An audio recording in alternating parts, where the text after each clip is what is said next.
Bismillahirrahmanirrahim. Assalamualaikum warahmatullahi ta'ala wabarakatuh. Alhamdulillahi rabbil alamin. Wassalatu wassalamu ala asyrafil anbiya wal mursalin wa ala alihi wa sahbihi ajma'in.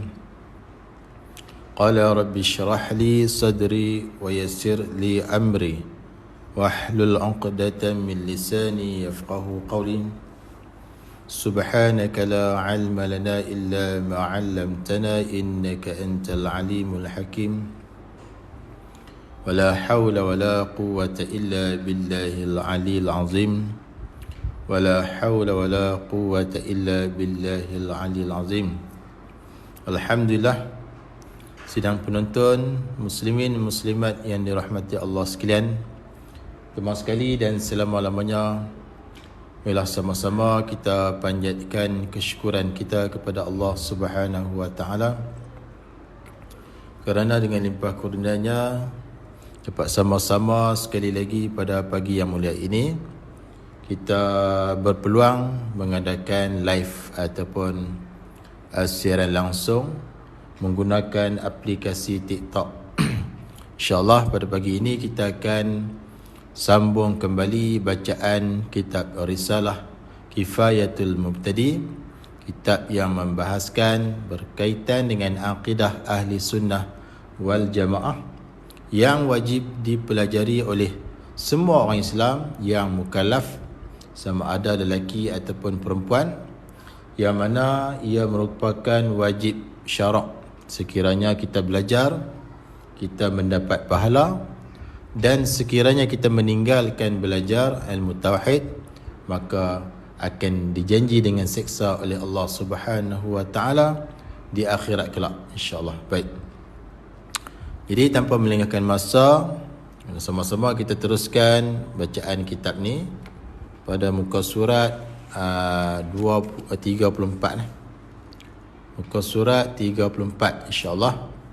Yang berminat untuk mempelajari, bolehlah sama-sama ikuti live sehingga selesai, insya-Allah. Iaitulah pada muka surat 34, yang ketiga iaitulah rukun iman yang ketiga. Qala musannifu rahimahullahu ta'ala wa naf'ana bi'ulumihi fid darain amin. Rukun iman yang ketiga. Rukun ni apa dia? Apa maksud rukun? Rukun ni maknanya perkara yang mesti kena ada. Kalau tak ada, maka tak sah. Itu panggil rukun lah. Rukun ni adalah suatu perkara yang mesti kita kena ada. Kalau tak ada perkara tersebut, maka tidak sah. Kalau rukun iman ada 6, mesti ada ke-6 rukun tersebut. Kalau salah satu tak ada, maka tak sahlah iman tu. Baik. Begitu juga macam rukun sembahyang, ada 13. Jadi kalau tak ada salah satu daripada rukun sembahyang, maka tak sahlah sembahyang kita tu. Baik, kalau rukun iman kena ada 6 lah, dia ada 6. Semua ada 6, pastikan ke-6 rukun iman itu adalah. Baik, jadi yang ni yang ketiga lah. Rukun iman yang ketiga. Maknanya ada lagi berapa ni? Ada lagi 3 lah, semua ada 6. 2 dah kita bincang. Yang ni yang ketiga lah. Rukun iman yang ketiga apa dia? Beriman ataupun percaya dengan segala malaikat. Jadi rukun iman yang ketiga, beriman ataupun percaya dengan segala malaikat. Maknanya malaikat, bila sebut segala malaikat, maknanya malaikat ni banyak. Kata almarhum Tuan Guru Haji Saleh, Musa Sik Kedah, Pondok Ar-Rahmaniyah Sik Kedah.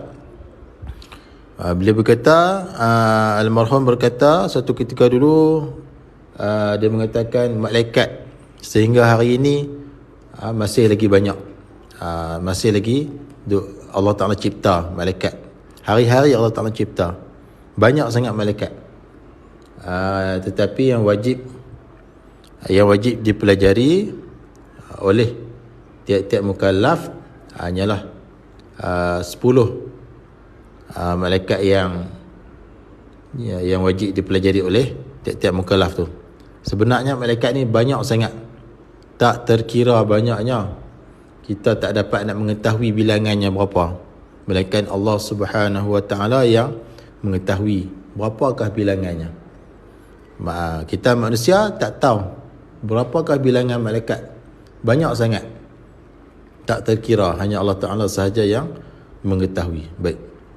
Beriman dengan segala malaikat. Beriman dengan segala malaikat ini ada dua cara. Kita nak beriman dengan malaikat ni, dia ada dua cara lah. Pertama daripada dua cara beriman dengan segala malaikat tu macam mana? Beriman yakni percaya. Beriman tu bahasa Arab lah. Percaya dengan secara ijmal.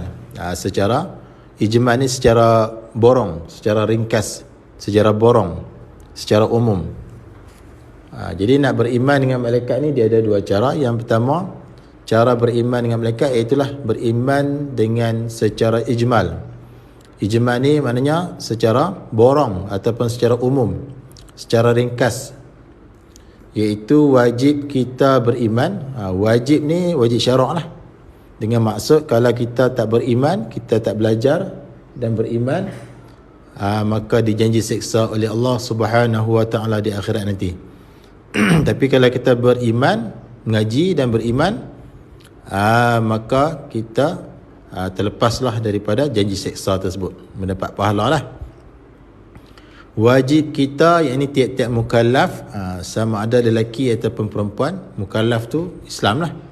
Mukallaf orang, maknanya orang yang diberati hukum syarak ke atasnya, tu mukallaf.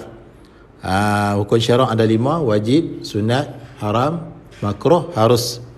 Maknanya mukallaf tu tak terlepas daripada 5 hukum tadi.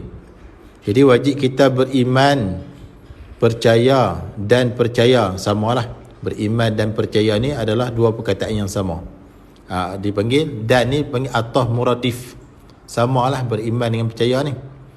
Beriman dan percaya apa? Bahwasanya bagi Allah Ta'ala tu ada beberapa banyak malaikat. Tu kita percaya kepada malaikat secara ijmal. Maknanya kita kena yakin, kita kena percaya dalam hati kita bagi Allah Ta'ala tu sangat banyak ataupun beberapa banyak malaikat. Allah Ta'ala ni ada banyak malaikat yang tidak diketahui, bilangannya. Bilangan malaikat yang sebenar tu kita tak tahu berapa. Kita tak tahu. Tapi kita yakin bagi Allah Ta'ala tu dia banyak sangat malaikat. Malaikat yang ada sekarang ni pun banyak sangat. Dan kita tak tahu berapakah bilangan sebenar malaikat tersebut. Melainkan mengetahui bilangannya. Malaikat ni dipanggil ada tu istisna illa. Malaikat yang mengetahui bilangannya malaikat tadi tu Allah Subhanahu Wa Taala. Jadi Allah Ta'ala sahajalah yang mengetahui bilangan sebenar malaikat tu. Malaikat tu ada berapa, Allah Ta'ala sahaja yang mengetahui. Kita manusia ni tak tahu berapakah bilangan yang sebenar, kerana banyak sangat.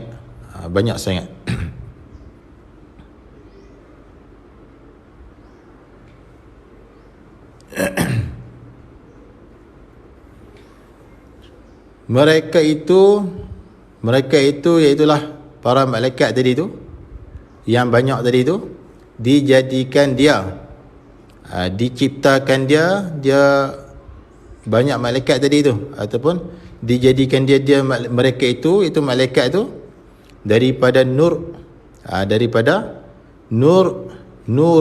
nur bahasa Arab, terjemahan dia cahaya. Jadi malaikat ni dijadikan daripada cahaya lah, bukan daripada api, bukan daripada tanah dan sebagainya. Malaikat dijadikan daripada nur, iaitulah cahaya. Tidak lelaki. Tidak lelaki. Malaikat tu bukan lelaki. Malaikat tu bukan lelaki. Tidak perempuan. Malaikat tu bukan lelaki, bukan perempuan. Sebab dia bukan manusia. Kalau manusia tak apalah, ada lelaki, ada perempuan. Kalau malaikat dia tidak lelaki, tidak perempuan. Tidak makan, tidak minum. Malaikat ni dia tak makan, dia tak minum. Kalau manusia makan, manusia minum. Malaikat dia tak makan, dia tak minum. Tidak tidur. Malaikat ni dia tak tidur. Tidak beristeri. Malaikat ni tidak beristeri. Tidak ada isteri, tidak berkahwin lah. Dan tidak beranak. Malaikat ni tidak beranak. Maknanya dia bukan seperti manusia lah. Dan tidak beranak. Mereka itu, malaikat tu, para malaikat tu, mereka itu para malaikat tadi tu tidak derhaka. Tidak pernah sekali-kali derhaka. Tidak derhaka sekali-kali kepada Allah Subhanahu wa ta'ala. Maknanya malaikat tu dia tak pernah pun sekali pun, walaupun sekali derhaka kepada Allah Subhanahu wa ta'ala. Kalau manusia, bukan kata sekali, berkali-kali derhaka kepada Allah. Tak sembahyang, tak puasa, banyak lagi lah benda-benda yang menyebabkan Allah Ta'ala murka yang manusia lakukan. Tetapi kalau malaikat ni, dia sekali-kali pun tak pernah menderhakai Allah Subhanahu wa ta'ala. Tu. Dan mereka itu, segala malaikat tadi tu boleh merupa ataupun merubah bentuk mereka lah. Dan mereka itu, para malaikat tadi tu boleh merupa berbagai-bagai rupa yang diizinkan oleh Allah Subhanahu wa ta'ala.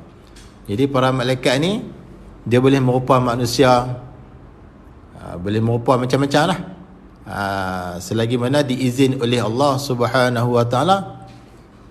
Seperti mana kisah-kisah Nabi yang dahululah. Antaranya kisah Nabi Muhammad sallallahu alaihi wasallam. Malaikat Jibril bertemu dengan Nabi.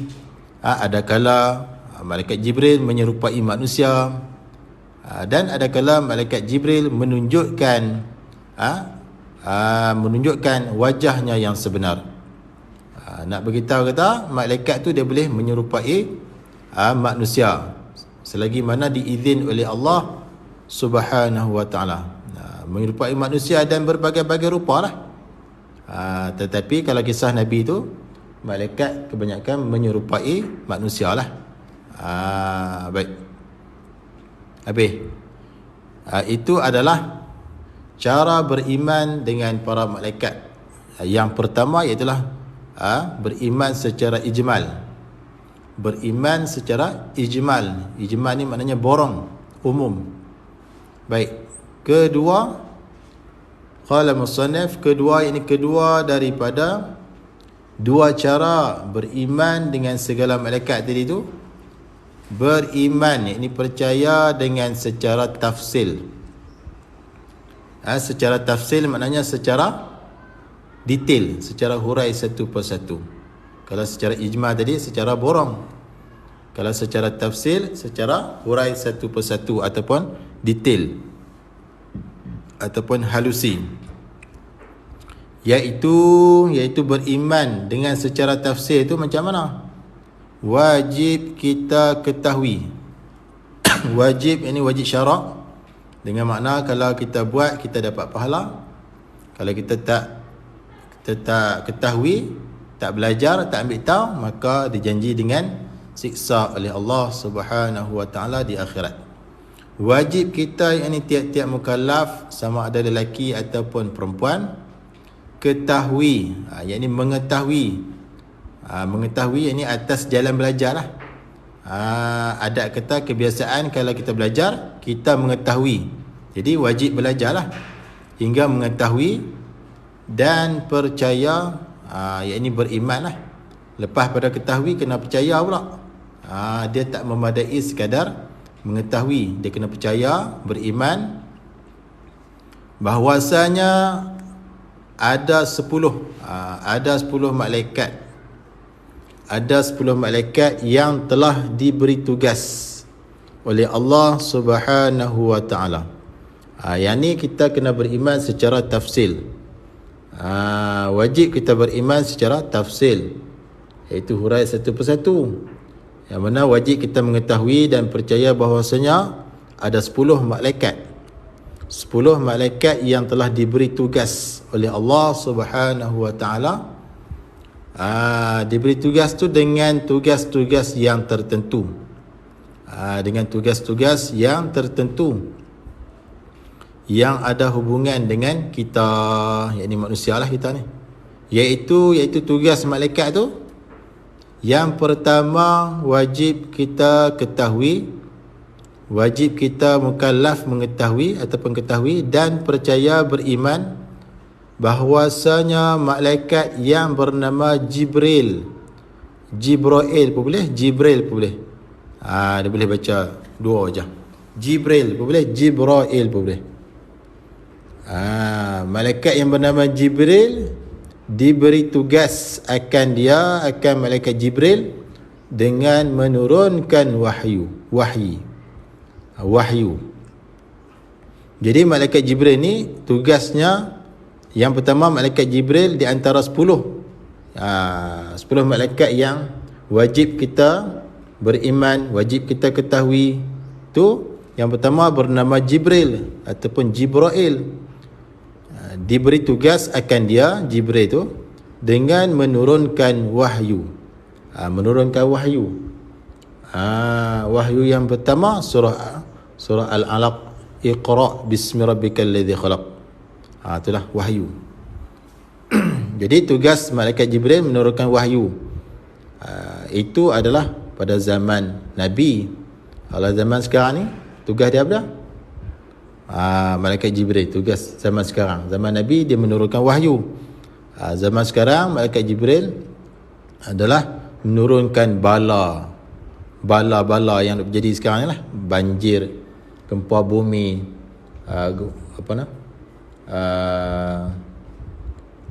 letusan gunung berapi dan sebagainya lah, ribut taufan, semua tu adalah tugas Jibril. Pada zaman Nabi, dia menurunkan wahyu, tugas Jibril. Zaman sekarang menurunkan bala. Yang kedua, wajib kita ketahui dan percaya bahwasanya malaikat yang bernama Mikail ni yang kedua. Yang pertama tadi Jibril, yang kedua Mikail, diberi tugas akan malaikat yang bernama Mikail tadi tu, dengan menurunkan hujan dan rezeki. Jadi hujan ni termasuk dalam rezeki lah. Jadi tugas malaikat Mikail adalah menurunkan rezeki. Rezeki ni macam-macam lah. Jangan nampak rezeki ni duit ringgit sahaja. Macam-macam. Hujan pun rezeki, ilmu pun rezeki, dapat ilmu rezeki, dapat anak rezeki, dapat kejayaan rezeki, bisnes berjaya rezeki, banyak lagi lah rezeki. Dia luas. Rezeki ni luas pengertiannya. Jangan kita nampak duit ringgit sahaja, banyak lagi. Diberi kesihatan, rezeki. Dikurniakan isteri, rezeki. Dikurniakan keluarga bahagia, rezeki. Dikurniakan adik-beradik yang baik, rezeki dan sebagainya. Baik, jadi itu adalah tugas malaikat Mikail, menurunkan rezeki. Yang ketiga, wajib kita ketahui dan percaya bahwasanya malaikat yang bernama Israfil, yang kedua tadi Mikail, yang ketiga ni malaikat yang bernama Israfil. Israfil diberi tugas akan Israfil. Malaikat Israfil ni tugas dia apa dah? Meniup sangkakala yang pertama. Meniup sangkakala lah. Meniup sangkakala itu adalah tugas malaikat Israfil. Meniup sangkakala itu adalah tugas malaikat Israfil. Sangkakala ni benda apa? Adalah serunai ataupun itulah tempat-tempat roh yang berada dalam serunai sangkakala tu lah. Yang mana apabila malaikat Israfil meniup sangkakala tersebut, roh-roh tersebut akan berterbangan seperti lalat mencari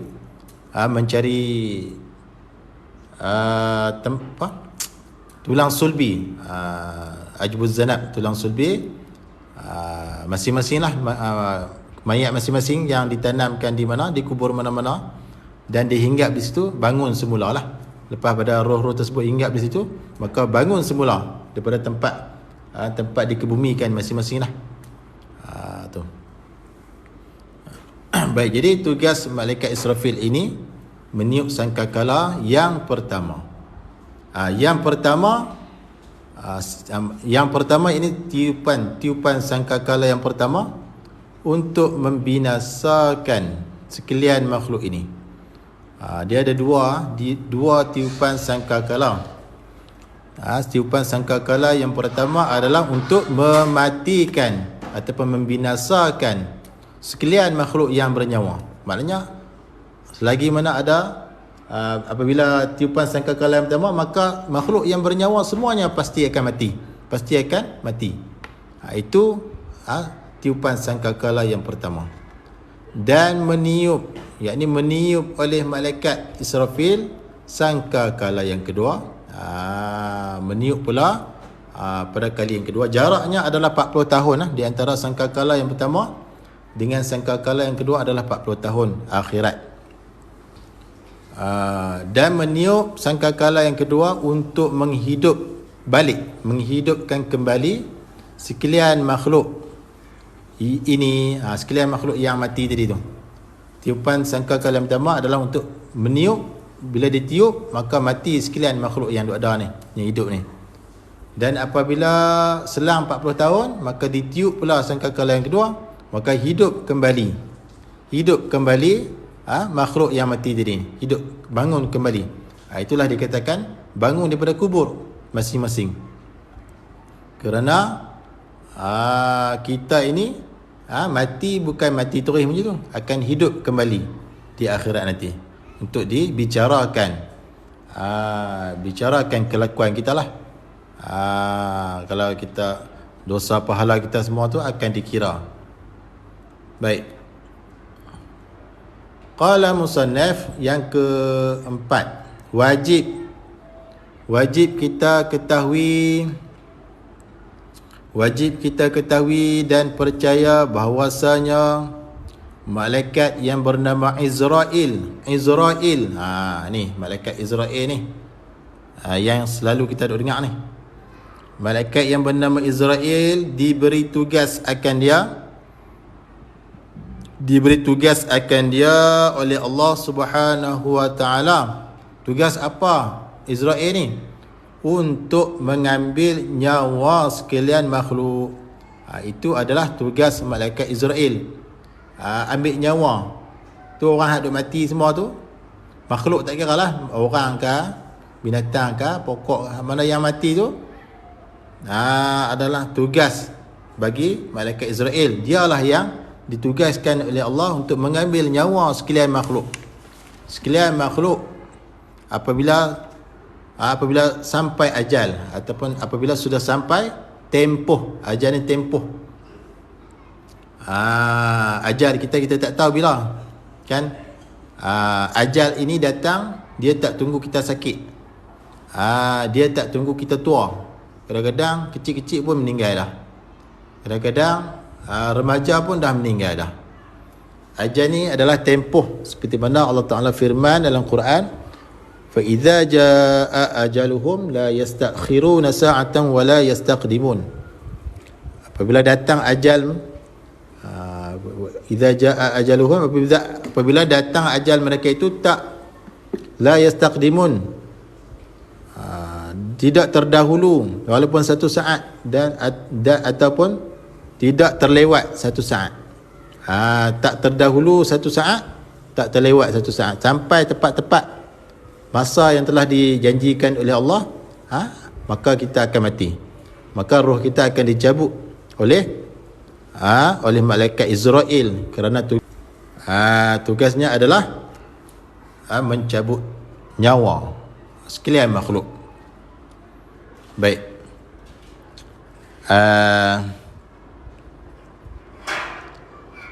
Okey, jadi rasanya kita kena berhenti di sini dulu, pada yang ke-5, kerana bateri pun nak habis dah.